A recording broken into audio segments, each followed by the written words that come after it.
Hi everyone, I'm Vanessa from the Bolinas Library, and today I want to read a few books with you in celebration of the Lunar New Year. And this is a tradition that is celebrated in many Asian countries such as China, South Korea, Vietnam, and Tibet, where the calendars are regulated by the cycles of the moon and the sun.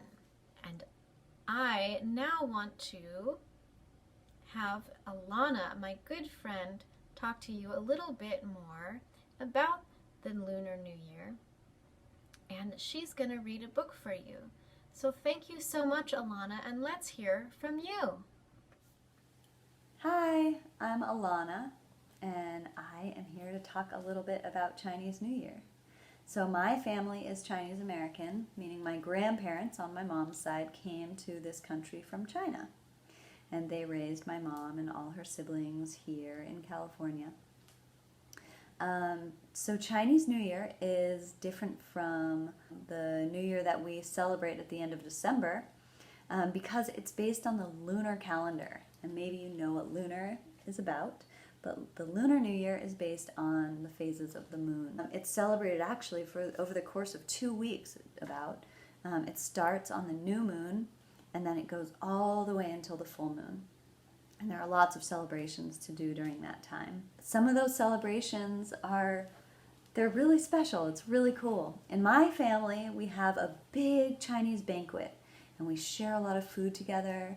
And sometimes we'll do it at a Chinese restaurant or sometimes at my Auntie Debbie's house. And it's a great excuse for my family to get together and share some special time. We say Gung Hei Fa Choi. Maybe you've heard that before. And that's our way to say Happy New Year. And when we say that, especially as kids, we'd say that to my aunts and uncles, and we would get these special red envelopes called lei. And lei is are these red envelopes, and they would put like maybe a dollar, or they'd put something a little bit of money in it, and it was meant to symbolize prosperity and good luck, and also to show how good we are at sharing. It's kind of a way to say, look, what's mine is yours, and I want you to have some of what I have.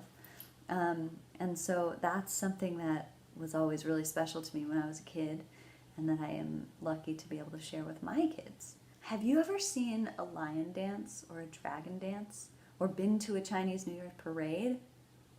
It is a really exciting thing. So the lion symbolizes wisdom and strength, and it symbolizes, there's a lot of good luck associated. And so a lion dance is a way that we kind of bring good luck into the new year. And so at a parade, it's really loud. Lion dances are so loud. Sometimes you want to put earplugs in or something, because there's loud drumming and cymbals and firecrackers and all kinds of stuff. And it's all in order to frighten away bad spirits, because we want to enter the new year without any of that, any of the bad energy. The color red is a really auspicious color. And so we also will wear red and have even the envelopes are red. Sometimes the lion is red. But there's always a lot of red. You'll see a lot of red around the Chinese New Year.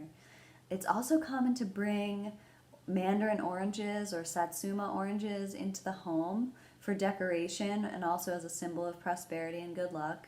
And they also, and actually if you can find the ones that have a stem attached with the leaves still attached, that's very good luck.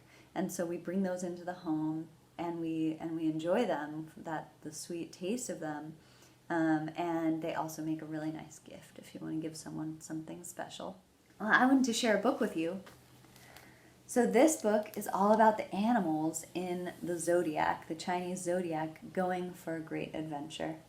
So, without further ado, Ruby's Chinese New Year by Vickie Lee, illustrated by Chau. Every year, Ruby's grandmother came to visit for Chinese New Year. Together they celebrated eating special foods and making drawings for good luck. But this year, Grandmother was unable to travel. She would miss spending the holiday with Ruby. And so Ruby made a decision. If Grandmother could not come to Ruby, Ruby would go to Grandmother. Ruby drew the most beautiful picture of her family seated around a table full of noodles, dumplings, fish, vegetables, and holiday sweets, a gift for Grandmother. She folded the red paper, tucked it into a red envelope, and slipped it into her pocket. Then she set off. Not far down the path, Ruby spied Cat and Rat. "Hello, Cat and Rat. I'm taking a gift for Chinese New Year to my grandmother. Would you like to come along?" "Yes, of course," said Cat. "But how will we cross the meadow and the pond?" "Let's ask Ox," said Rat. "She's so strong and dependable." And so Cat and Rat and Ruby continued on their way. Ox was walking along the path to the farmer's home. On her back she carried packages of rice cakes and candies, sweet treats for the new year. "Hello, Ox," called Cat and Rat. "We're taking a gift for Chinese New Year to Grandmother. Would you like to come along?" "I would be happy to," said Ox. "Climb on my back and we'll make the journey together." And so Ox and Cat and Rat and Ruby continued on their way. Before the group had taken 2 steps, Tiger and Rabbit bounded out of the bushes, streamers flying behind them. "Hello, Rabbit," said Ox. "We're taking a gift for Chinese New Year to my grandmother. Would you like to come along?" "Oh, yes, that sounds like fun," said Tiger and Rabbit in unison. And so Cat took a seat on Tiger's powerful back, and Rat perched between Rabbit's soft, friendly ears. And together, Tiger and Rabbit, Ox, Cat and Rat, and Ruby continued on their way. Soon they passed Dragon and Snake, who were making paper lanterns. "Hello, friends, where are you off to?" asked Snake. "We're taking a gift to Grandmother," said Tiger. "Would you like to come along?" "Of course I would." Snake loved Grandmother and was happy to visit her. "We will bring the lanterns," said Snake. "Will you come too, Dragon?" asked Rabbit. "Of course," said Dragon, who was always ready for an adventure. So Dragon and Snake, Tiger and Rabbit, Ox, Cat and Rat, and Ruby continued on their way. As they walked along, Ruby saw Horse and Goat grazing in the meadow. "Hello," said Dragon and Snake. "We're taking a gift to Grandmother. Would you like to come along?" "Yes," said Horse and Goat together. First they gathered flowers from the meadow. Then Horse and Goat, Dragon and Snake, Tiger and Rabbit, Ox, Cat and Rat, and Ruby continued on their way. After a short while, Horse and Goat, Dragon and Snake, Tiger and Rabbit, Ox, Cat and Rat, and Ruby reached the pond where Monkey and Rooster were catching fish for the holiday feast. And through the shrubs, just on the other side, Ruby could see Grandmother's house. With a leap and a bound, Ruby dove into the pond. She would swim to Grandmother's house. She was so close. Oh, uh-oh, something flew out. Uh-oh, looks like all the animals are helping get something, and here's a red envelope. When Ruby finally reached the other side of the pond, Monkey and Rooster, Horse and Goat, Dragon and Snake, Tiger and Rabbit, Ox, Cat and Rat were waiting with her card for Grandmother. "Oh no," cried Ruby, "it's ruined. Everything is ruined." "It's not ruined," crowed Rooster. "We have fish," said Monkey, "and flowers," said Horse and Goat. "We have lanterns," said Dragon and Snake, "and streamers," added Tiger and Rabbit. "We have rice cakes and sweets," said Ox. "And we have our family," said Cat and Rat, looking toward the house. As Monkey and Rooster, Horse and Goat, Dragon and Snake, Tiger and Rabbit, Ox, Cat and Rat, and Ruby turned to look, Dog and Pig came racing out to greet them. They covered Ruby's face with kisses and tickled her until she shrieked with joy. The door opened, and Grandmother appeared. "Ruby, what a beautiful, wonderful surprise," said Grandmother. "I brought you a gift for Chinese New Year," said Ruby, "but it's wet and ruined." "Don't worry," said Grandmother, "it will dry. And seeing you and your friends today is the best gift of all." Together, Dog and Pig, Monkey and Rooster, Horse and Goat, Dragon and Snake, Tiger and Rabbit, Ox, Rat, Ruby, and Grandmother laid out their table. Everyone was ready to celebrate Chinese New Year, except for Cat, who had fallen fast asleep. Over here. It's so sweet. It's about all the animals that are in the Chinese zodiac. So, I was born in the year of the rooster. Let's see.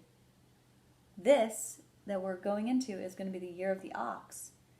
And you might want to ask your parents, or maybe you already know, what your zodiac sign is, and you can learn a little bit about what it might say about your personality.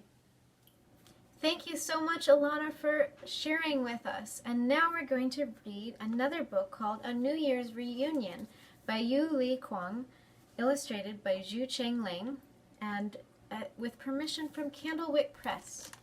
And let's see what happens with this family in this story. Papa builds big houses in faraway places. He comes home only once each year during Chinese New Year. Today, Mama and I wake up really early because Papa's coming home. I watch him from a distance, not daring to get close. Papa comes over and sweeps me up in his arms, prickling my face with his beard. Mama, I want to cry in alarm. Look what I've got for you. Papa rummages in his big suitcase and takes out, oh, what a pretty hat. Mama has a new padded coat, too. He's brought back gifts. Let's go and get me a haircut, then everything will go smoothly in the coming year, Papa says to me after lunch. I sit on a chair waiting. The Papa in the mirror is getting more like Papa the way he used to be. It's been so long that she might have forgotten a little bit. Look at their beautiful town. Later, it's time to make sticky rice balls. Papa buries a coin in one of the balls and says, whoever finds the ball with the coin will have good luck. Pop, pop, pop, bang, bang. We hear firecrackers outside all night. I lie between Papa and Mama and fall asleep, drowsily hearing them whispering, whispering.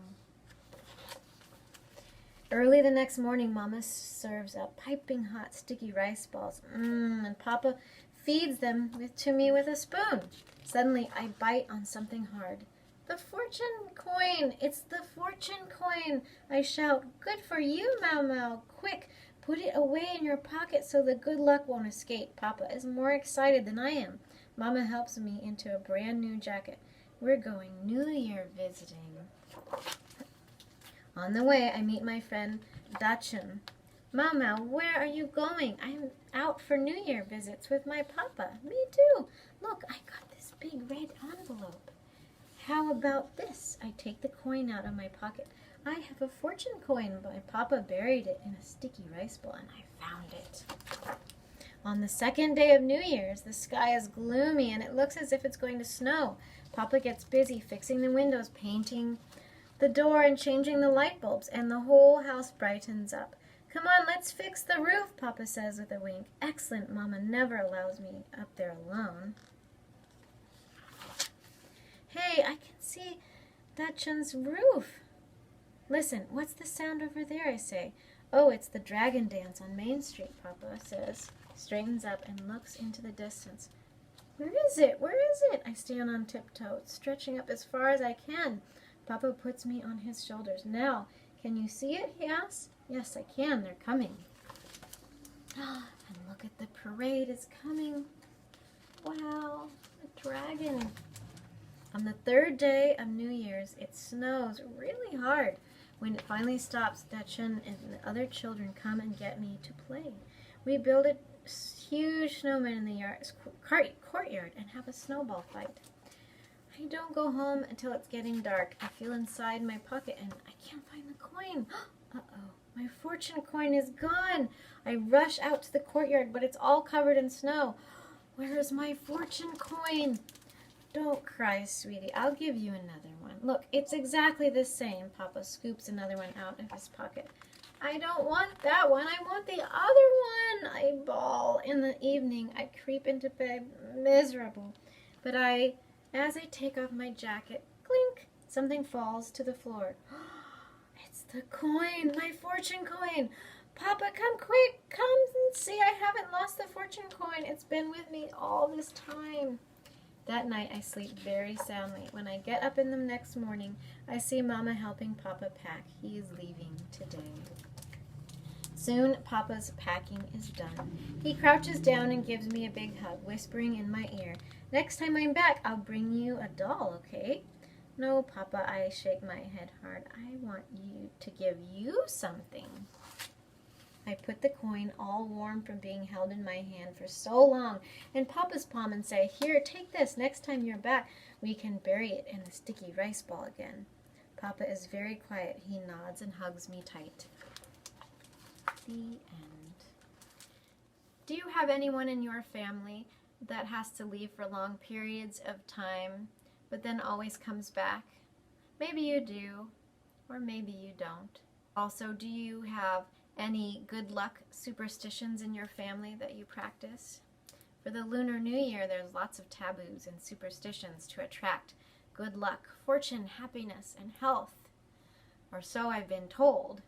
Some of the superstitions that people say to avoid are things like not cutting your hair on the New Year.